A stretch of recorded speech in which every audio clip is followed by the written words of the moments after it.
Choo! Yeah.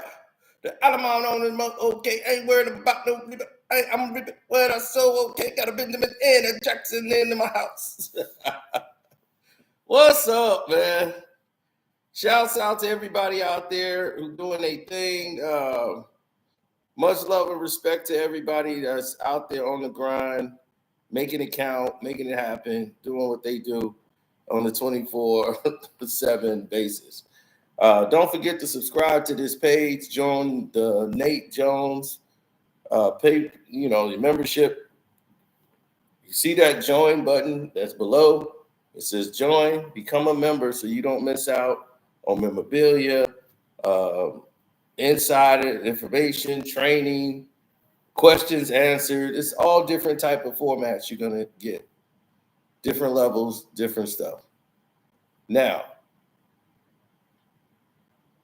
when we speak on this subject this morning, it's pretty much revealing.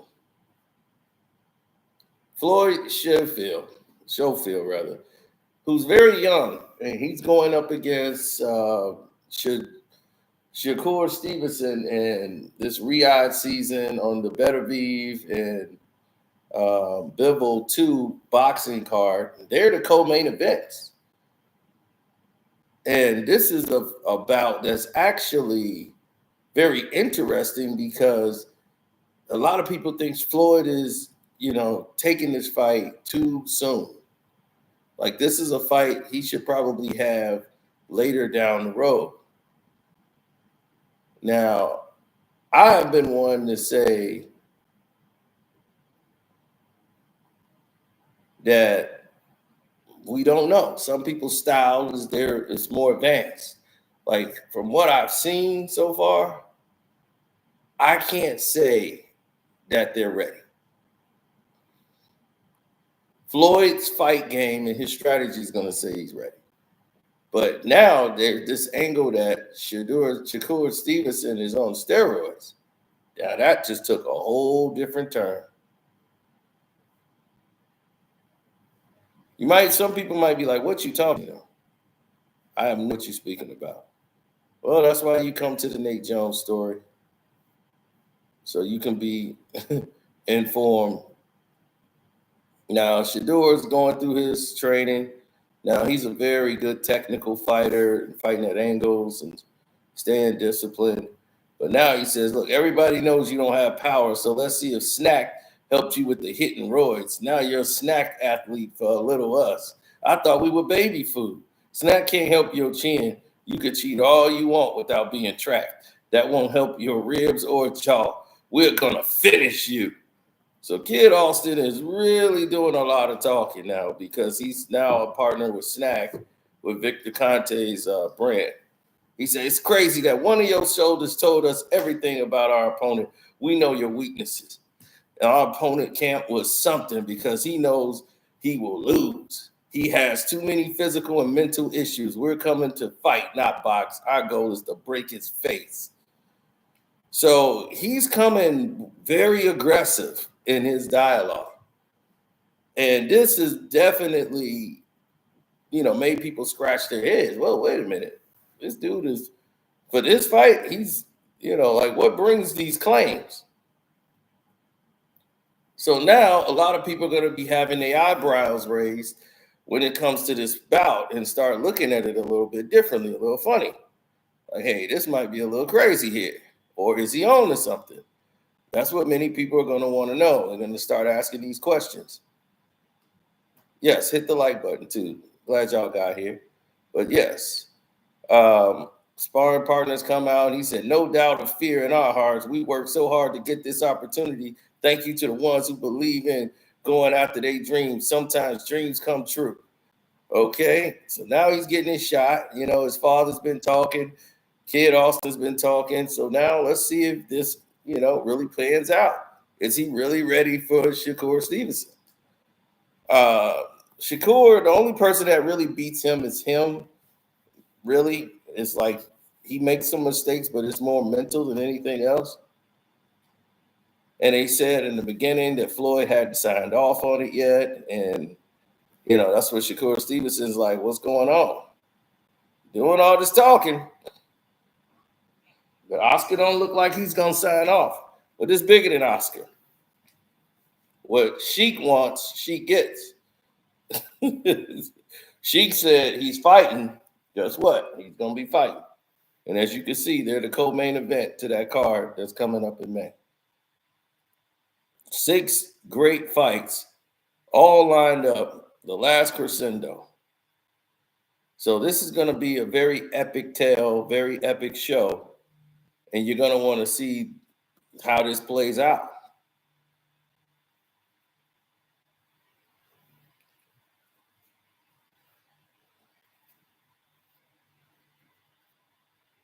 Well, a lot of people believe in different avenues. Like they see something form, they don't want to let it go. They're going to want to go down the primrose path, as other people would say. Oh, you going down the primrose path. That's exactly where they're taking this.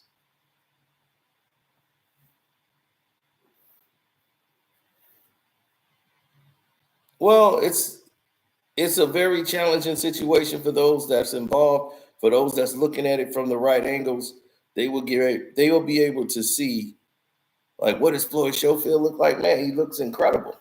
It's about what you're able to digest as a human being. Like, is this the style that you're accustomed to? Is this the wave? This is the energy that you like, that you want to be putting out to the world. I think Floyd Schofield should focus on game planning for Shakur Stevenson rather than try to create the social media frenzy wave. Focus on the style, focus on former sparring partners can help you out. But when he said mental weaknesses, yeah, I could see that. And a lot of people see it too, that he's not confident sometimes. The way he doesn't commit to his range, he gets himself out of range when he doesn't really have to. That prevents you to counter shots because you're out of range. So when you stay out of range, you're doing more damage to yourself than good, because you can't, even if they miss, okay, you can't counter. You're not in the range to even land a punch, and he jumps out of range a lot. So I see that a lot in his game. And I said, well, he'll tighten that up once he learns to be more comfortable in the box. And that's what most of these younger fighters have to learn to do, is don't smother your work by, okay, I'm going to not get hit by not being there entirely, but now you can't pay him back because he missing, but he throwing. You ain't throwing. You just moving out the way. And you just trying to touch him with a jab and all that. That's first, you're going to bore the audience to death. Plus, you didn't even have to do that. You could outbox them being in the box. It's called boxing. You boxed in. You in that box. You got to figure out how to get it done with the man standing right in front of you. So, yes, they've sparred before. As I told you, they've sparred before. So from what I've heard, it's been good work for him before in the past. But Shakur Stevenson IQ level in the boxing ring has been, rather subpar, like superb, like he could really, make moves in the ring. I'm just saying that it's going to come to a situation where he's going to have to be tested. He's going to have to get in those waters and know how to think his way out. So that's just the way I look at it. Some people might agree with me, some might not. It's just the way it is. Some people say the water's wet, some people say the water's dry. I'm just here to tell the truth. That's all.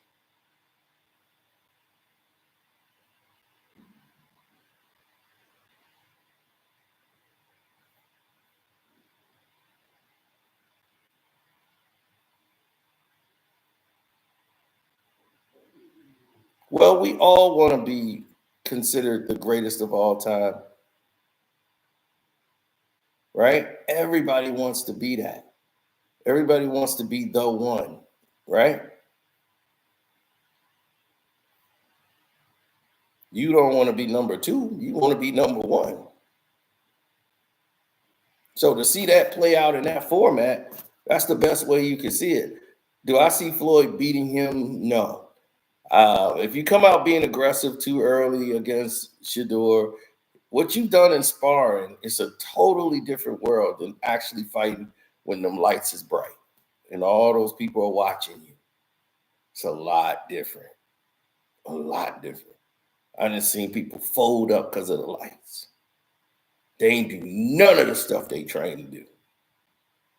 And it was like, dog, we trained for this. You know what to do. Why you not letting your hands go?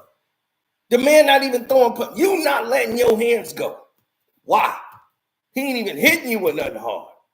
Because his mind is gone off the moment, the lights, the camera, everybody. This was the biggest thing they've ever been involved in. And they freezing up on stage. And losing one round is like losing 7. They think the fight's over mentally. Because when your trainer can't even reach you because you're not even listening, you just like, man, I don't know. He might got this one. I don't know. I'm trying everything. No, you're not. We watching it. You're not doing any of the stuff that we talked about. At least try that. If it don't work, then you come back and say it don't work. Fighter was checked out mentally. I'm not gonna put the fighter on blast, but we might do it in the membership. Now you shine up and become a membership, that might get put on blast. But Floyd Sheffield, man, come on now. That's official tissue of a young guy who's got talent. And this is why Oscar De La Hoya don't want to sign off on this fight, because he's like, man, I don't want to destroy my fight and give him a loss already, because if he lose now, they're going to be like, oh, man, he lost this early in his career. But he wants the big fights right now. Hey, I ain't mad at him. If you think you that guy you want it and nobody can tell you no, I'm ready right now, then by all means, man, go on ahead and be great. You know, if y'all told him he ain't ready and he feel I'm ready, put me in the game, coach. Statistically, that has not worked out for no other fighters or a lot of fighters in the game. Fernando Vargas, it didn't work out for him. It worked out at first. Then they said, man, main events was rushing him alone, keep putting him in fight after fight. And they rushed him in there with Trinidad, and that was a mistake. He held his own for as long as he could, but it was definitely an experience difference.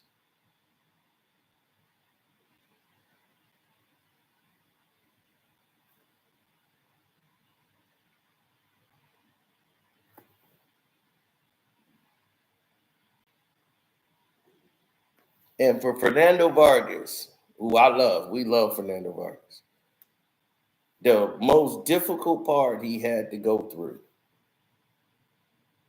is his return to the ring to fight the very next fight.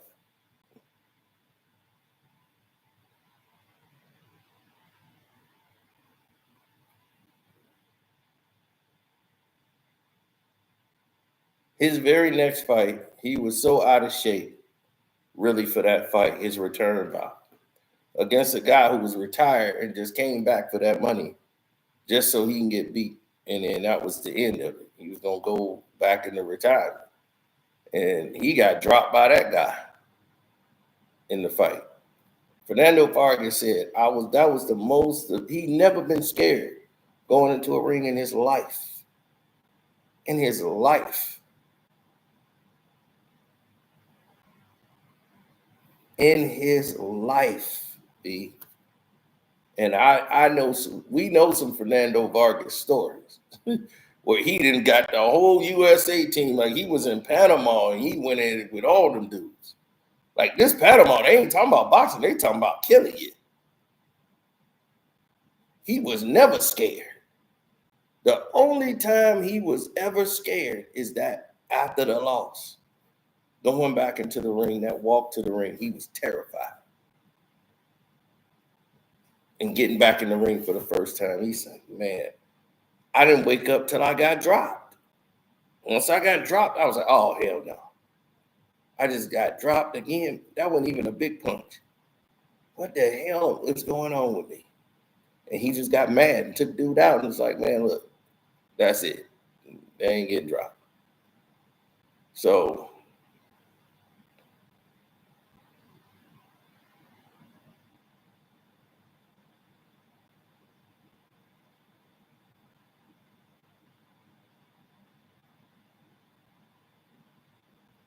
yeah, it wasn't a very good situation.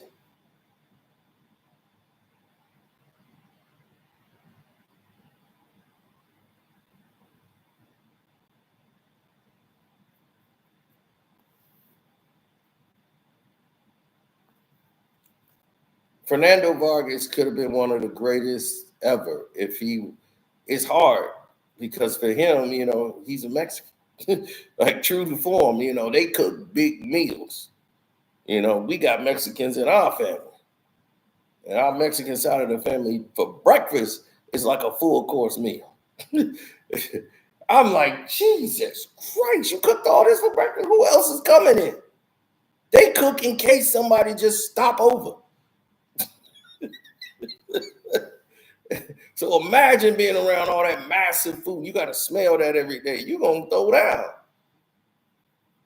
And for Vargas, who's been training, one doggone burrito and he blow up like a beluga whale.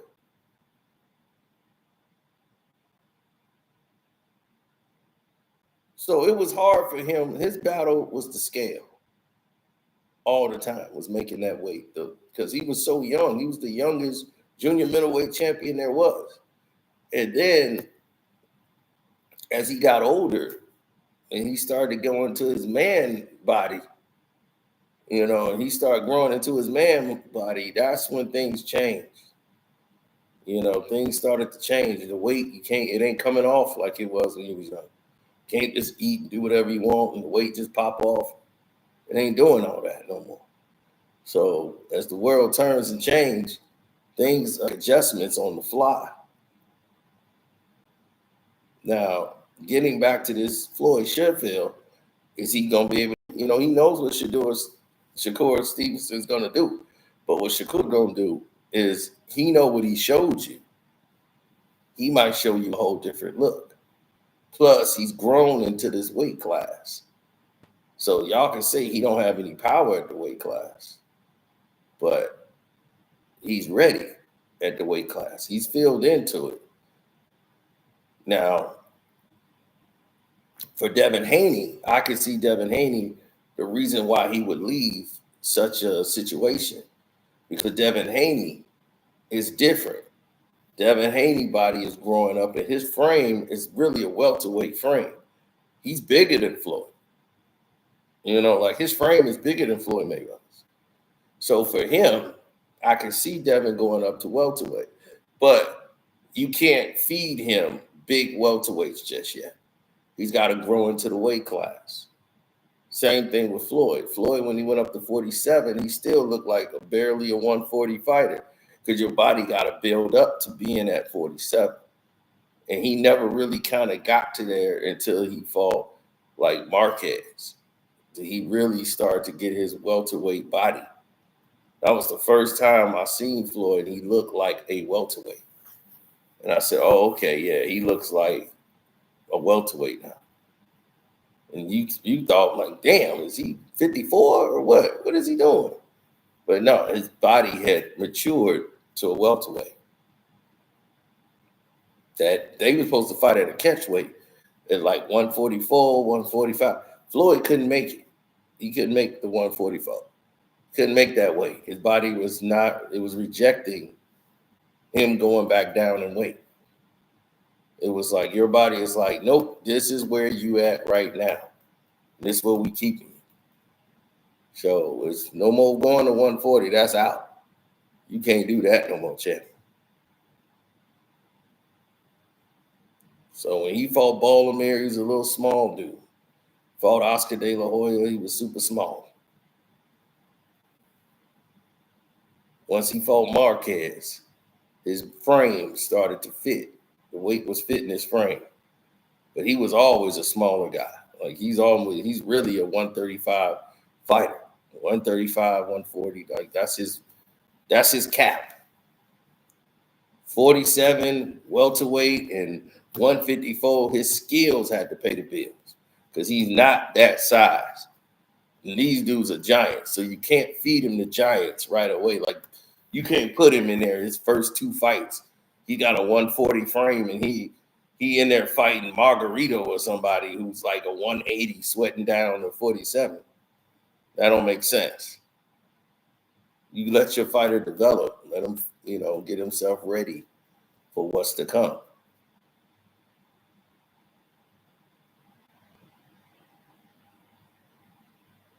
They gotta get used to that fire. Because if you don't build up your fighter the right way, you could sometimes destroy a great fighter. Look at Mildred Taylor. That war he had with Chavez, man, that first fight, man, he was incredible. But that fight took everything out of him, man. Chavez broke him down. It was the tale of two fights. First 6 rounds, he couldn't be touched. He was too quick, too fast, getting to the angle. Zip, zip, zip, zip, zip. And then Chavez was like, all right, I got to put some stank on these punches. Every time he come in with that tip tap, that and them super fast punches blazing, I'm touching him in the body hard.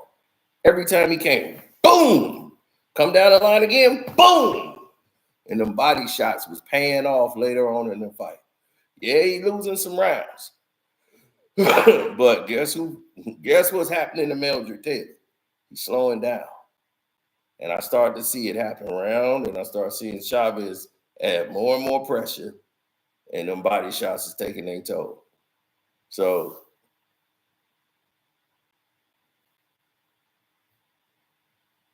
Mildred was thrown in there too quick, too fast, and wasn't built up right, so.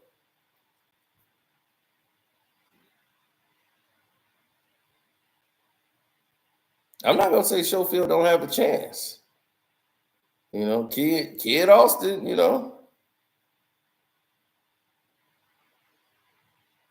it's gonna be something. We just gotta wait and see. Wait and see. But I'm game. I'm for it.